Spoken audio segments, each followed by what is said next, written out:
जानते हैं election commission, माननीय इलेक्शन कमीशन, जो इलेक्शन कमीशन ऑफ इंडिया, जो निर्वाचन जो कमीशन, जो हम सब का वोट अधिकार उन लोग दिलाते हैं, वोटर लिस्ट में डालवाते हैं, काटवाते हैं, डिलीशन करवाते हैं, इंक्लूजन करवाते हैं। लेकिन आप सब ये जानकर आश्चर्यजनक होगा, इस बार हमारे नेता माननीय राहुल जी का नेतृत्व में उन्होंने बहुत राज्यों में कांग्रेस पार्टी ने और इंडिया अलायंस ने जीतते जीतते हार गए। उसका बजाय क्या है?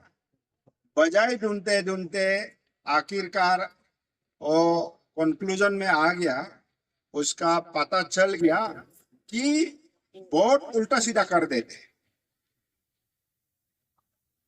जिसका उसमें वोटर लिस्ट में नाम है उसको उन लोग अंदर से काट देते हैं। फिर एक आदमी 5-2 जगह वोट देते हैं, छेड़छाड़ कर देते हैं वोटर लिस्ट को।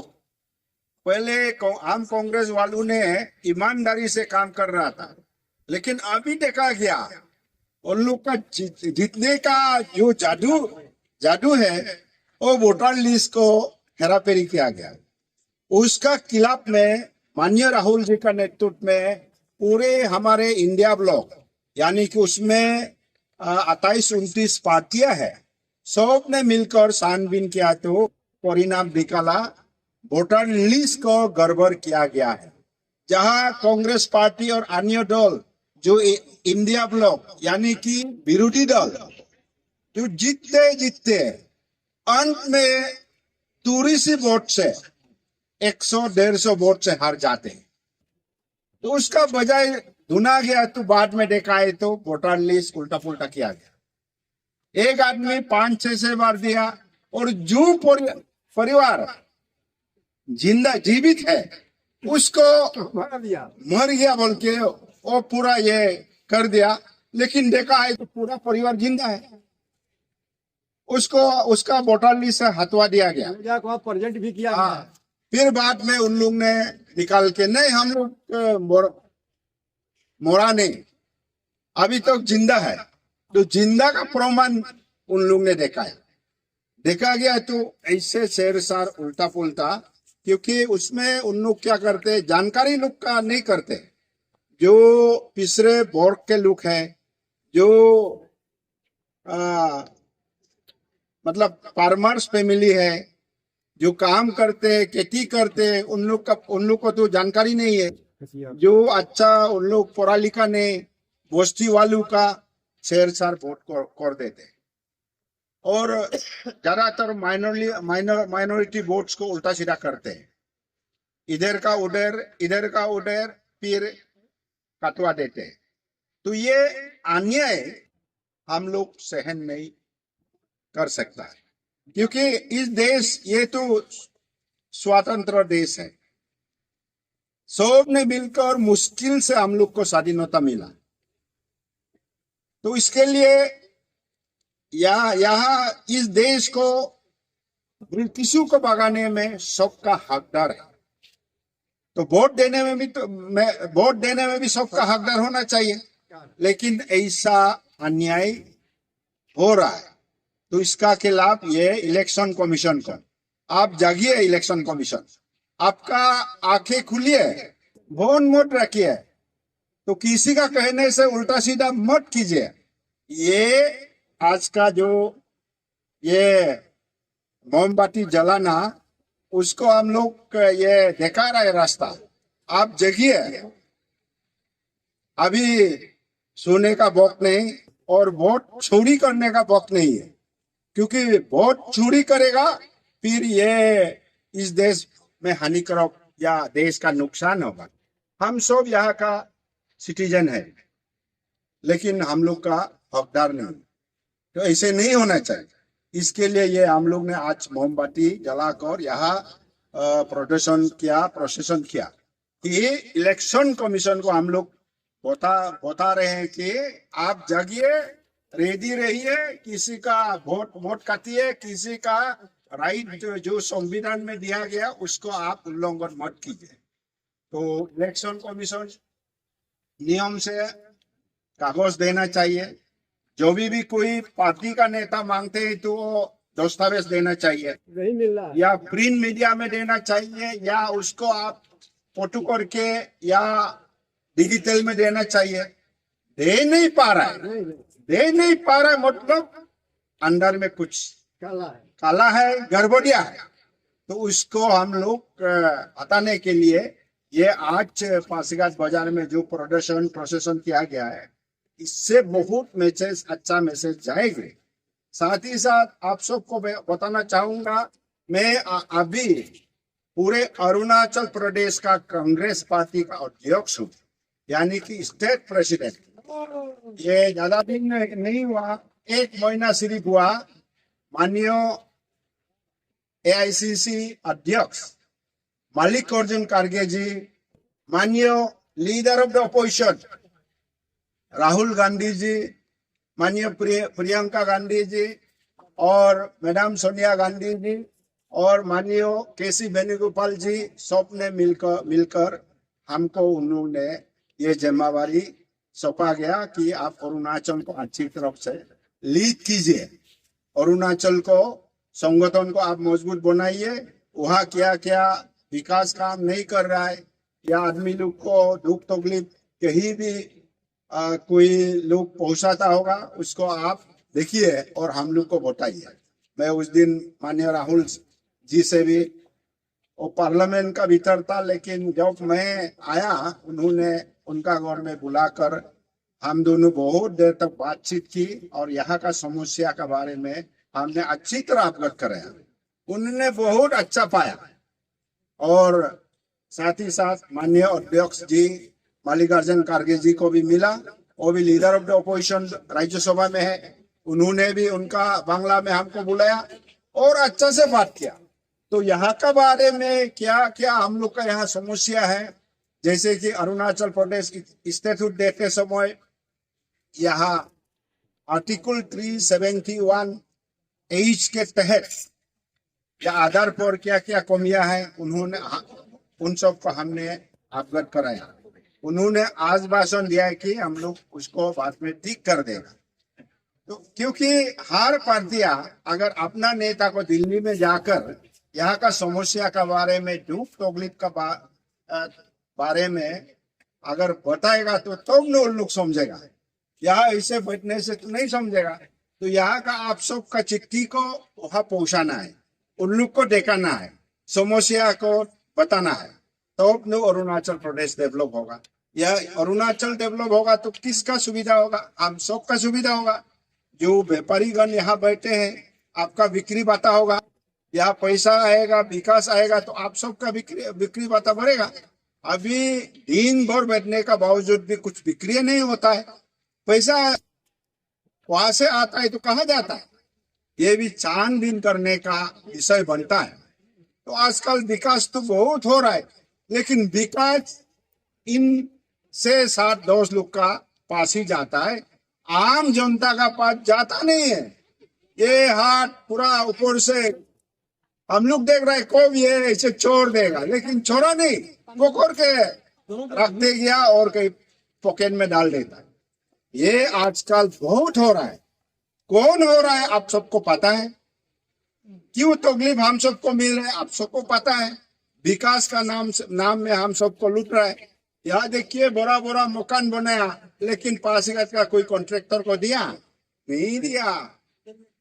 बड़ा बड़ा काम आते ही तो वहां से बाहर से बड़े बड़े लोग आके तो ले जाता है।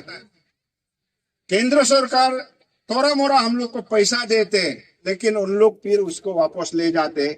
इसका चलते यहाँ हम लोग को नुकसान झेलना पड़ रहा है, या हम लोग को तकलीफ झेलना पड़ रहा है। तो ये सब के बारे में भी बताना जरूरी है। और मैं आज कांग्रेस का नेता हूँ। अब लोग बहुत चुसी है, बोसीराम कांग्रेस का नेता सिर्फ है नहीं, मैं आप सब का भाई हूँ, बेटा हूँ, या भैया हूँ, या आप सबका परिवार है। मेरा फर्ज बनती है कि यहाँ का समस्या को वहाँ अवगत कराना, बताना। तो ये मैं अभी भी, मैं तो एमएलए नहीं है, एमपी नहीं, लेकिन काम तो कर ही रहा हूँ और ये मेरा दायित्व है कि पासीघाट के बारे में और पूरे अरुणाचल प्रदेश के बारे में बताना जरूरी है। तो ये समझकर मैं आप भी काम कर रहा हूँ। आप लोग, कोई लोग सोचता होगा अरे श्रीराम साहब करके क्या बात कर रहा है, ये हार जीत का बात नहीं। मैं जरूर इलेक्शन हरा हूँ लेकिन मन तो हरा नहीं ना, खेल हरा हूँ लेकिन दिल तो हरा नहीं हूँ, क्योंकि जब तक आप सब है मैं भी हूँ। और अरुणाचल को पासीघाट का अच्छाई के लिए, विकास के लिए हम सब मिलके काम करना है। इसीलिए आज का उद्देश्य को तो मैं आप सबको बता दिया गया संक्षेप में। आज का ज्यादा कार्यक्रम नहीं है, यही है। तो मोमबत्ती जलाकर घूमना, मतलब इलेक्शन कमीशन जागिए, आप हमारा वोटर लिस्ट से हमको आउट मत कीजिए और नया वोटर लिस्ट अच्छी तरह डालिए, क्योंकि हम ये सब इस देश का सिटीजन है, इस देश का नागरिक है हम सब। तो हमारा वोट माने वोट अधिकार को आप वोट काटिए, यही कहने के लिए, ये आवाज उठाने के लिए आप सबको कुछ समय के लिए यहाँ बुलाया गया। आप सब ने इतनी बड़ी तादाद में भाग लिया, इसके लिए मैं ऑन बिहाफ ऑफ ऑल तहे दिल से आप सबको धन्यवाद प्रदान करता हूँ। और कल स्वतंत्र दिवस है, उसके लिए भी मैं पार्टी की तरफ से, मेरी ओर से भी आप सबको तहे दिल से शुभकामनाएं और बधाई देता हूँ। बहुत बहुत धन्यवाद। Thank you. Thank you. मेरा नाम बशीराम सिराम, अरुणाचल प्रदेश कांग्रेस कमेटी का प्रेसिडेंट हूँ, स्टेट प्रेसिडेंट। सर ये कैंडल मार्च में निकाला क्या? ये एक्चुअली अब देखिए पूरे भारत वर्ष में आज 8 बजे से लेकर अभी तक कैंडल मार्च प्रदर्शन चल रहा है।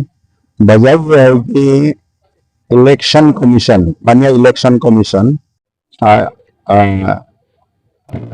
इलेक्शन कमीशन में जो गड़बड़ी किया गया है, जैसे कि अब बहुत सारे राज्यों में वोटर लिस्ट किसी का काट दिया, फिर जीवित होते हुए मर गया बोल के डिक्लेयर कर दिया गया, और किसी का 5-6 जगह में वोटर लिस्ट डाल दिया गया। और जहां भी चुनाव आते हैं जिस राज्य में, उन लोग गड़बड़ी कराते हैं।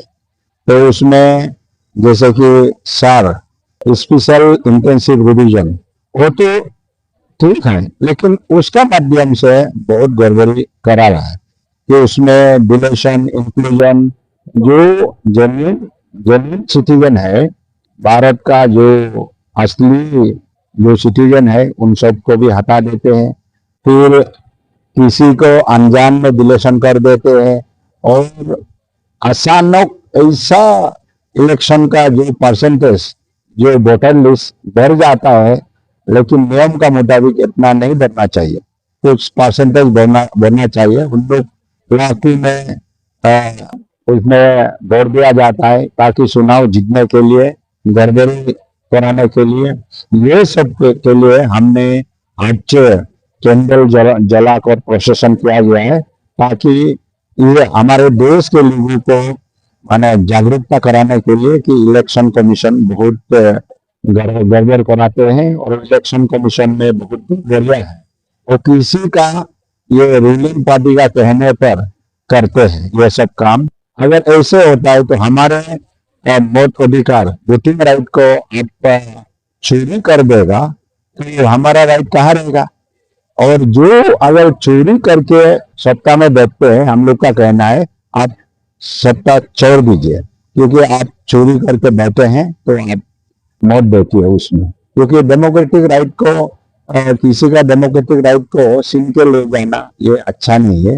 ये सबको बताने के लिए, लोगों को जागरूकता फैलाने के लिए हम लोग ने आज का जो कार्यक्रम को किया गया है। तो सरकार से आपका क्या दरख्वास्त रहेगा कि जो बोले कि वोट घोटाला होता है वोट में, तो उसका आपका क्या दरख्वास्त रहेगा कि सरकार से? सरकार से यही है, हम लोग उम्मीद करते हैं अच्छा करे सरकार, केंद्र सरकार भी हो, राज्य सरकार भी हो, और जहां भी चुनाव होने का माने होने का है सामने में। तो नवंबर में, दिसंबर में या जो भी हो, पंचायत चुनाव भी आएगा, म्युनिसिपल चुनाव भी आएगा, उसमें भी गड़बड़ ना हो, ये मेरा election department then election commission से भी क्योंकि लोकल बॉडीज के लिए इलेक्शन डिपार्टमेंट स्टेट में होते हैं, इलेक्शन कमीशन वही देखते हैं। फिर एमएलए एमपीज के लिए तो केंद्र जो इलेक्शन कमीशन होते हैं, इलेक्शन कमीशन ऑफ इंडिया, वो देखते हैं। तो इसीलिए हम वो दोनों से अनुरोध है कि निष्पक्ष चुनाव कराइए और जो भी हो प्रक्रिया निष्पक्ष हो, उसमें कोई फेवरिटिज्म या वन साइडेड और मीन माइंडेड एटीट्यूड लेके काम नहीं करना है। और अभी तक तो कंप्लीटली कर रहे हैं, इसको नहीं करना है ये, क्योंकि ऐसा होगा तो हमारा डेमोक्रेसी कहाँ रहेगा। डेमोक्रेसी को मर्डर किया जाता है, तो ये संविधान को खत्म किया जाता है। डेमोक्रेसी संविधान को खत्म होगा, काल हम लोग कहाँ रहेगा। तो यही हम लोग का एक आशा है, इससे हम लोग जी रहा है कि हमको कानून बसाएगा, संविधान बसाएगा और डेमोक्रेटिक फॉर्म ऑफ गवर्नमेंट में हमारा हकदार है, कुछ बोलने का है। अगर जहां भी कौमिया देखते हैं उसको हम लोग लोगों को बताते हैं, सरकार को अप्रोच करते हैं, तो सुन के अच्छा करेगा, ये हम लोग पब्लिक अच्छा करते हैं। लेकिन अभी किसको आशा करें तो किसको करें, जिसको हम लोग माने अच्छा मानते हैं वही गड़बड़ कराते हैं कमीशन। तो इसको गौर से लेना है। सरकार केंद्र में जो भी है आज हाल ही में उन लोग गंभीरता से लेना है, क्योंकि शिकायत सारा देश, सारा राज्यों से, जगह जगह से, गांव से शिकायत अभी सब उभर कर आ रहे हैं। दैट मीन्स इसमें बहुत सा गड़बड़ियां किया गया है, तो उसको ठीक करना है, ये मेरा सरकार से दरखास्त होगी।